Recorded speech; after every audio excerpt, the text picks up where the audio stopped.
Show me the sizes of your pot. Yeah, you get away with that, Kashmir. Yeah, that's a bit even better, Brandon. Yeah, that's pretty good. Yeah, show me hand comparing it. Cool. Yep, great, Jane. So I would use this size pot as kind of like a minimum for pasta. It's like pretty big. Like generally, you can get away with others, but ideally you want to be cooking pasta with about a 10-to-1 ratio is what they say. So you want to have it nice and full. Yeah, kind of the biggest you got to spare. Basically, you can't have too much water. One of the key mistakes people make with cooking pasta is not cooking it in enough water. So get not necessarily the biggest one you've got, but a nice big one that you can put a lid on so you can bring it to the boil quickly. Fill it up with hot water. That'll get it going quicker.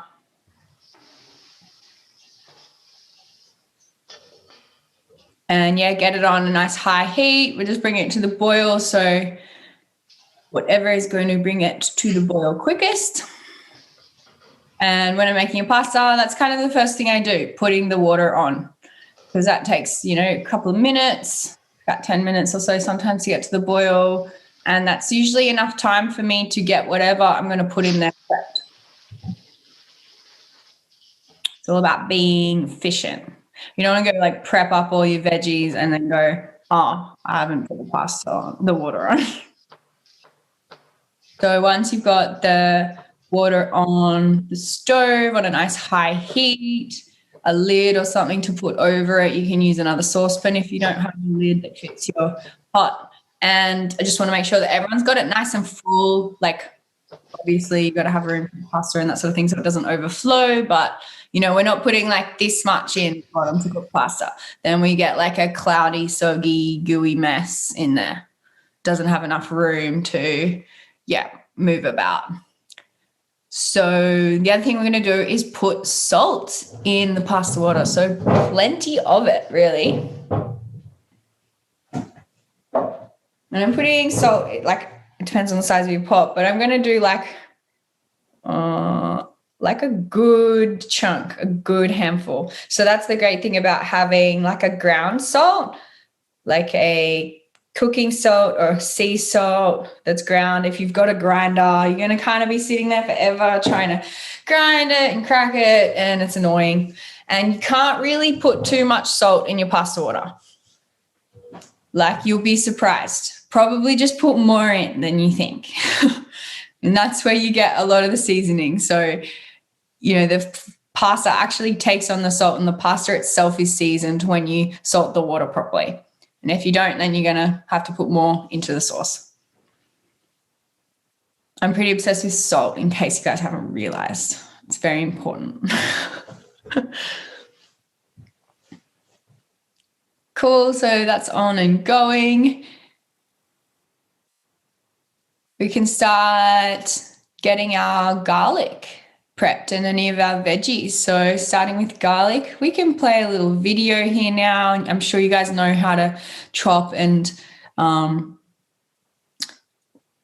you could put chunks of Himalayan salt in the pasta water. It probably will dissolve, eventually at some point. And I mean, it's only if it doesn't dissolve and then you get a big chunk of salt when you strain it out that would be an issue.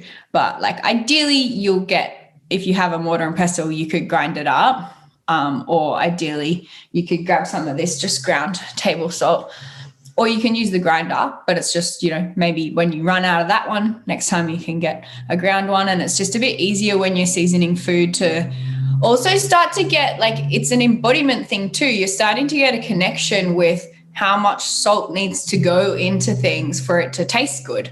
And when you get to pick it up and touch it and feel it and the amount of it in your hands in that size pot or something like that, you start to get more of a connection with the seasoning and with the palate. Anita, you can chuck on the video if you want.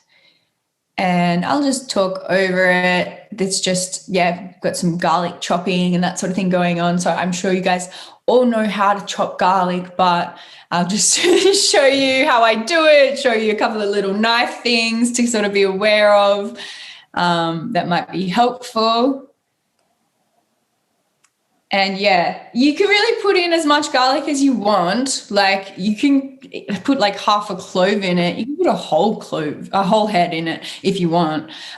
You could just use one tiny little clove. You really don't need much. It's up to you. You don't even need to chop it up small. You can just smash it and put it in, and it will, like, the garlic will take the flavor into the oil and it'll kind of go through the dish like that. So you don't even have to chop it up necessarily. Can we make that full screen on there? Yep. Cool. So yeah, I've just chopped the whole head in half straight down the middle, and then I've chopped just the root ends off. So chopping the root ends off is just going to make the skins come off easier. I always use the flat bit of the blade to just crush it, and I'm using the base of my hand to just give it a little smash. And once you do that, they just pop out of the skins. So rather than stuffing around trying to peel them with your fingers and getting all that skin, it's quite sticky. It can be a bit of a stuff around, or trying to work around it with a knife. That's really easy. And then they're already a little bit crushed, so it's a little bit easier for you to start chopping them up. Now you'll see here, when I say like chopping, any sort of fine chopping, I'm going to be keeping the tip of the knife on the board. And when you keep the tip of the knife on the board, that's saying stationary, so the back of the knife can kind of just rock up and down. And there's a little bit of a close-up here, so you can give it a bit of a smash with the blade of the knife to flatten it a bit more before you start that chopping. And that way you can just rock back and forth. And that's the same technique that you would use with cutting parsley or any herbs that you want to cut up nice and fine. You're always going to be keeping the tip of the knife on the board, and that way you can just run back and forth over it until you get it to however fine you like. And how fine you cut the garlic, or anything else really, is going to affect how long you're going to cook it. So the smaller the pieces, then the quicker it's going to cook, the quicker it's going to brown. And yeah, because there's less surface area on each piece. Cool. And so that's like a bit of the science of all this stuff. You just change one thing and that changes the timing. And it's super basic, but it affects the flavor quite a lot. Yeah, knives are probably, if there's one thing you can spend some money on in the kitchen, if you want to enjoy cooking more, it's getting a good knife. So I guess how's everyone's water going? Is it approaching boiling yet? I'll just talk through this anyway. Actually, I want to talk about knives. Maybe we can pause. We can let it go. I think I used half a head of garlic. It was like 4 big cloves. Oh, look, I'm still here as well. I didn't realize I was still here. So yeah, something like that. A little bit more. And yeah, it's up to you. But if you're not a huge garlic head, like 1 big chunky clove like that and a little bit would probably be heaps. And as well, you notice I'm not using amounts or measurements because you really don't need to. It's really about you getting comfortable with using the ingredients and playing with the amounts, getting a sense of it so that you don't have to measure stuff out, because as soon as you have to like measure stuff out or look it up, is it 1 garlic clove or 2, it becomes annoying. And it's all about just building trust in yourself to play with that stuff. Yeah, I was just going to say a little quick thing about knives. If you've got crap knives, you're going to have a crap time cooking. So if you can spend a little bit of money on a knife, well, these are actually, I would say, the best, cheapest knives that you can get. They're called Kiwi brand. They're made in Thailand. I don't know if you can see that, but there's timber handle ones, there's plastic handle ones, and there's a few different sizes of like some decent choppers, but they're about $7 at Asian at Asian grocery stores is where you generally find them. So they're a really good way to get a better knife if you can't afford to buy, a pricey one or whatever. The other brand you can get is called Victorinox. There's like the little serrated ones or little paring knives that are also pretty good too, but it's always really good to have some sort of bigger chopper for slicing and that's Samantha, could I just ask quickly, please, are you going to tell us at what point we should start putting on our vegetables so that they're on before the garlic? Yeah. So who else has got veggies? How have you decided to chop up your Romanesco? They're in little pieces now, so I think that they're ready. Yeah, cool. So you got two options. You can put it in with the olive oil and cook it, and then that'll saute it and make it like it'll probably be tastier. And then the other option you can do is chuck it in with your pasta for the last minute and just blanch it, and then drain your pasta and then chuck it all in the sauce together. Okay, cool. Thank you. Yeah, I reckon if you want to try the frying it, then you could pop that in the pan with a good dose of olive oil now and get it medium sort of heat. If everyone's water is sort of on its way, we can start cooking some garlic now too, and we can get the sauce on and done, because once that's done, we can just turn it off or turn it super low. It doesn't need to cook long at all. And it's always important to have the sauce done or time to be done just as the pasta finished. You don't want to cook pasta and then have it sitting there waiting for the sauce.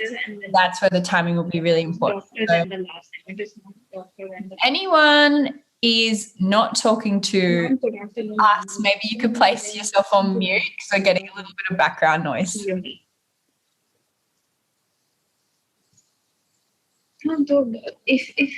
If this is common sense, if you don't know how to pronounce somebody's name, then you ask them, can you please tell me how to, before I start with anything, can you please tell me how to pronounce your name? It is not offensive. It is not.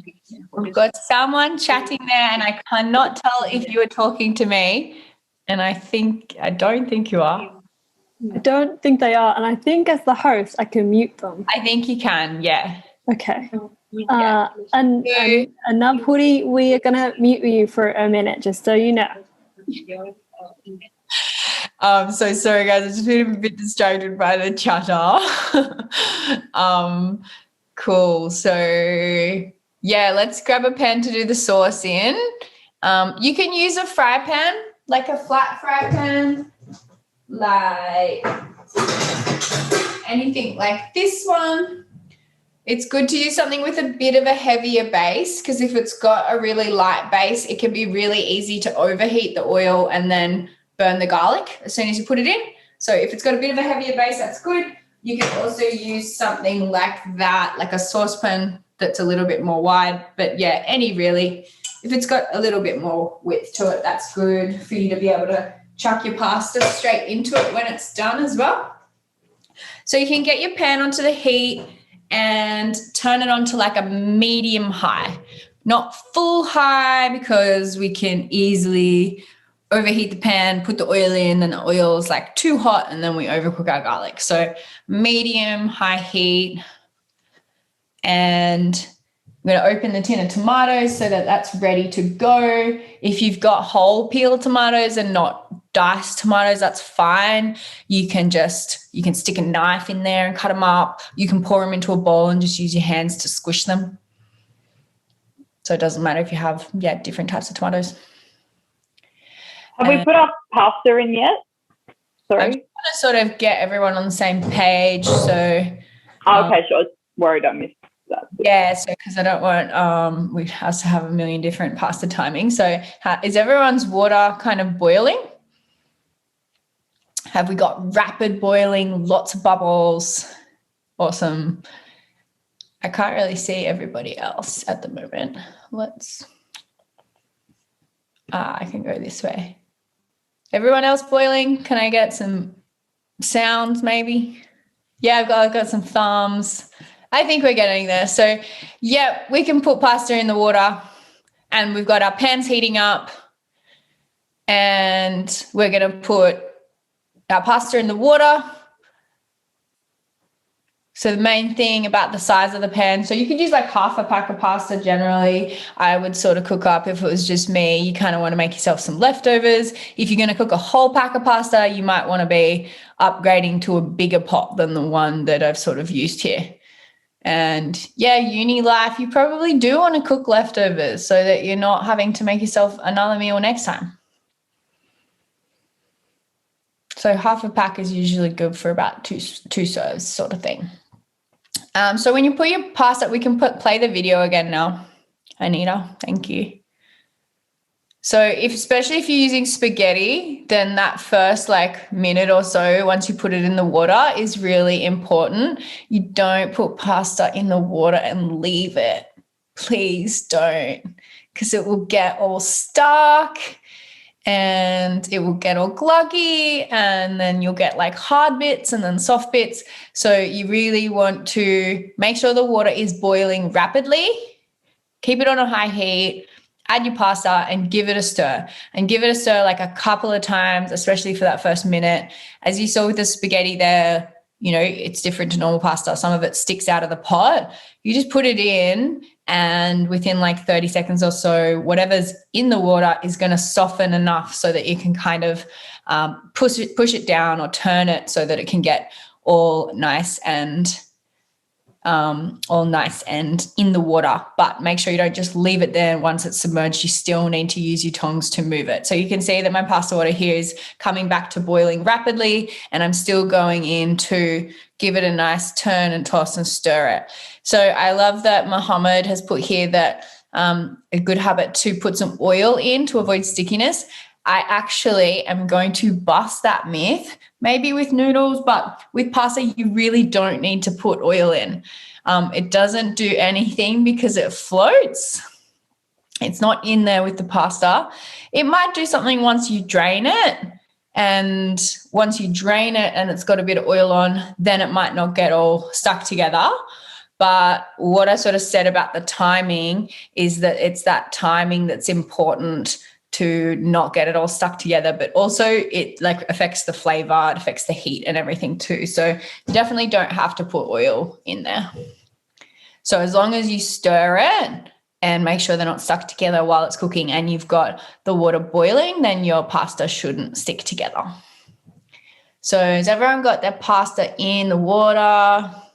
If you're using other pasta, that's fine. If you're using gluten-free pasta or noodles or something, then your timing will probably be a little bit different. So just make sure that you're stirring it every now and again. And to check if it's ready, I just always taste it. So you can pop some oil into your pan and we can play the video again. Now with your pan, I can use like my hand to just feel at the top of it if it's hot, and you can tell when you put the oil in whether it's hot. You don't have to get it hot first, but you just don't want to get it to the point where the oil is smoking. Don't add the tomatoes to the pan yet. So you can just watch the video here and this timing will be pretty good. So you can see I've put like a really decent amount of olive oil in the pan there. It's like, I don't know, maybe a quarter of a cup, I don't know, but it's not just a little drizzle, so it's just skimming the pan. It's like the oil is an ingredient. It's a big part of the flavor, and you want enough oil in there to carry the garlic and fry that off without it all sticking together. So you can see the heat level in the pan when I've added the garlic is enough for it to just start sizzling. And I'm adding a little bit of chili to mine. So that's like a little chili oil that my friend's Nonna made and gave to me. So I'm showing here on the camera how much oil I've got there. You can see there's enough oil there so that when you like shake the pan, it can kind of just move around by itself. And you're going to see how quickly the garlic is cooking here and how long the garlic is cooking here. And what you're looking for is to start seeing it start to go a little, just the first kind of hint of goldenness. And then you're putting the tomatoes straight in. So you're going to smell the garlic. It's going to be really fragrant. It's going to smell really yummy. You're going to see it start to crisp up a little bit on the outside. You're going to start to see a little bit of golden, a little bit, tiniest bit of brown. If it's starting to go a bit brown, then you're like, quick, get your tomatoes in. So chuck your whole tin of tomatoes straight in.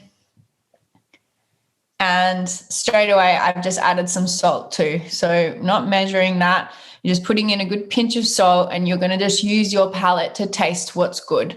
So obviously with salt, it's always better to start with less and then taste. And honestly, probably the number one thing that people don't get right with cooking is just not seasoning it enough, not adding enough salt. Just making it bland. And honestly, that is just to do with salting it during the cooking process. It's not the same when you salt something when it's finished. So if someone is going to eat my food that I cook for them and they want to just like salt it on the table before tasting it, it's like one of the biggest offenses I can take, because I always season my food while I'm cooking it to a good level. So you can just turn your sauce down. You can probably pause the video for a second. I want to track how everyone's going. Has everyone got their tomatoes in? Kashmir, did you end up cooking off your broccoli a little bit first before adding that garlic? Yes, I did. Yeah, awesome. And so how did everyone go with the timing of the garlic? Did you get that smell? Did you notice that it wasn't super brown before putting tomatoes in?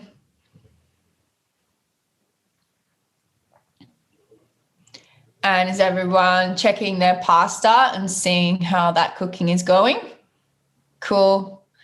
And who knows what al dente means? Isn't that when it's sort of a little bit hard in the middle still, like not overly cooked? Yeah, like it's still got that little bit of bite. It means in Italian to the tooth. Al dente means to the tooth. So it just means that there's that little bit inside that's still a little bit hard. You might not be taking it out at that point, but generally once you get it to that point where you can bite through it, there's still a tiny bit of firmness, then that's when you're going to be turning the pasta water off and getting your strainer in the sink ready to drain it. And there's nothing worse than overcooked pasta. So you're always better to cook it a little bit less than overcook it. And you can always drain it over another pot, keep a little bit of that pasta water, and you can then add a little bit of that pasta water to your sauce. If your sauce is ever too thick, then what you're going to add is that pasta water, and it helps emulsify it all and lengthens it out if you need to.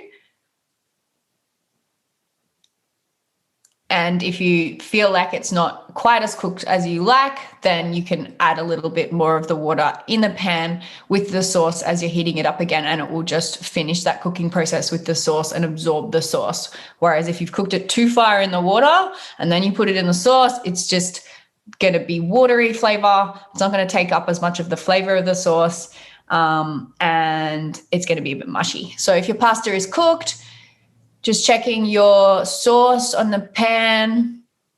It doesn't need to cook long at all. It's probably 2 to 3 minutes. If you've got some herbs, you could chuck them in right at the end. So if you've got basil or if you've got parsley, you could put them in last thing. So right when you're pretty much putting in the pasta.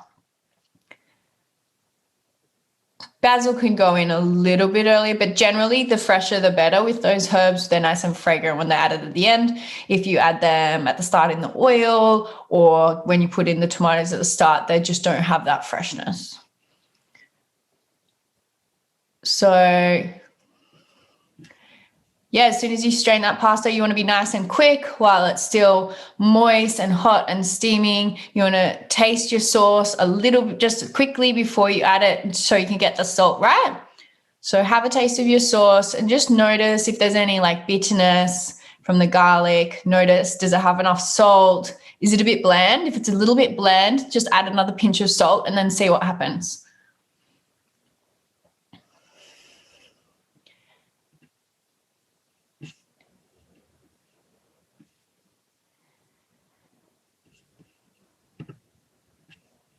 We got a thumbs up there from Jane. Has anyone else got some sauce feedback?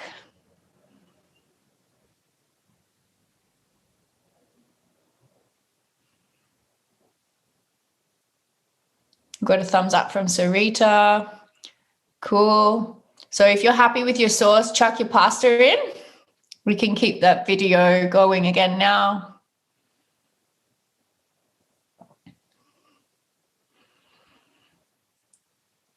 Oh, yep, that's me having tasted my sauce.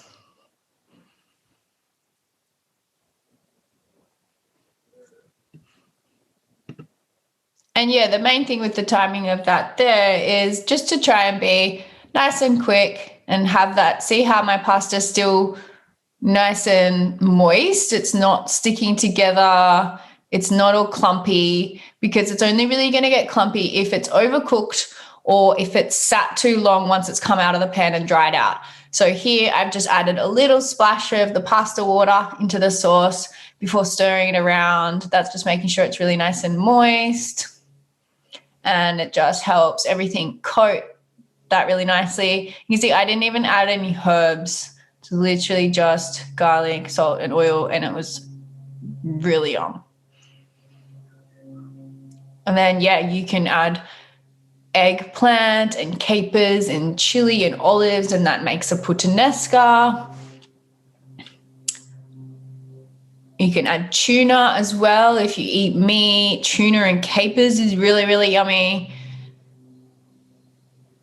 So how is everyone's going? So I can see I lost the video where I was like tonguing the pasta to serve it up, so I can show you some little tricks there. I don't know where that went because I filmed it.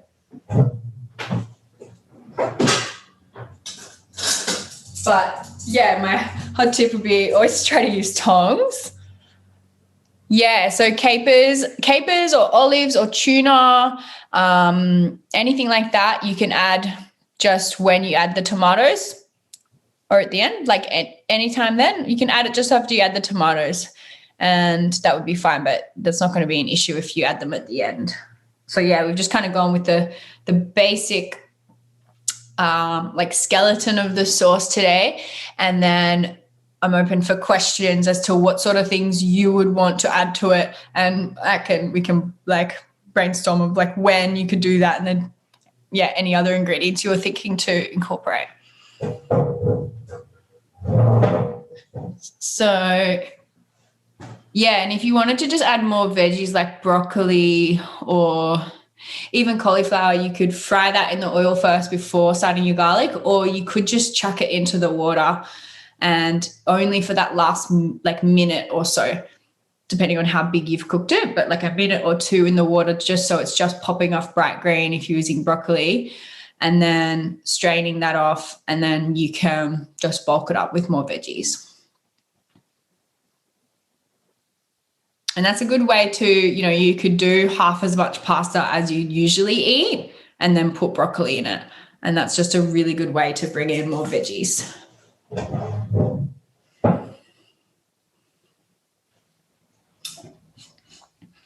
And yeah, so have a taste of your sauce. See if there's anything missing. Does it need more salt? Does it need a little bit more olive oil? Is it moist enough? Has it dried out a little bit too much?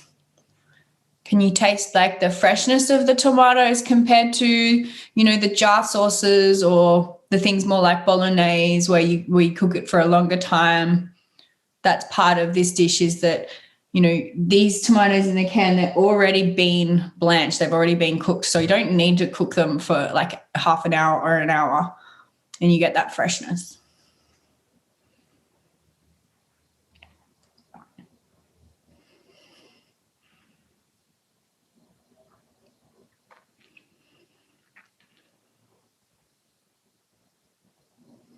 Did anyone use spaghetti?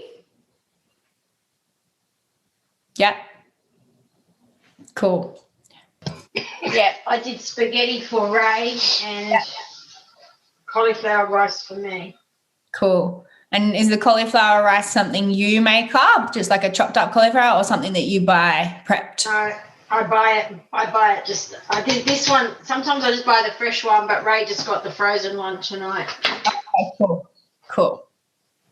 Because with lockdown, only one of us is allowed to go shopping. Oh, crazy. Yeah.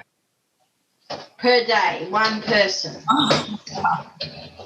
How long does it keep in the fridge for? I wouldn't freeze it. Like freezing pasta it's not going to be the best time. When you freeze something, it kind of tends to soak up more water, and then you defrost it and it's a bit mushy. Like pasta, There's too much in there. so leftover pasta is good. That's Like, work time. but fresh pasta, as soon as you throw it out, I need that cold. like the way to go. Not going to have enough sauce on it to eat it cold. Shower and you can have it. Yeah, feeling for everyone in lockdown. They can't I don't know if you can see it. Oh, yeah, I can see the top of it. Very nice. How'd you go with your pasta to sauce ratio? Yep, I've cooked too much pasta, but because I'm not eating it, so I've cooked too much. But he'll eat it anyway. It probably could have had a little bit more, but it's fine. Yeah. So Yeah. A bit of cheese on it, cool. and that's gone. That's it. Reserved. Yeah, and I encourage you to just play with the ratios without following the recipe. And, you know, the worst that can happen is you're like, oh, it needed more sauce, or it needed less sauce, or whatever. And then next time you just, you know, go from there. And you'll just build that confidence and that knowledge through experience rather than having to, you know, look at the little bits and pieces on recipes.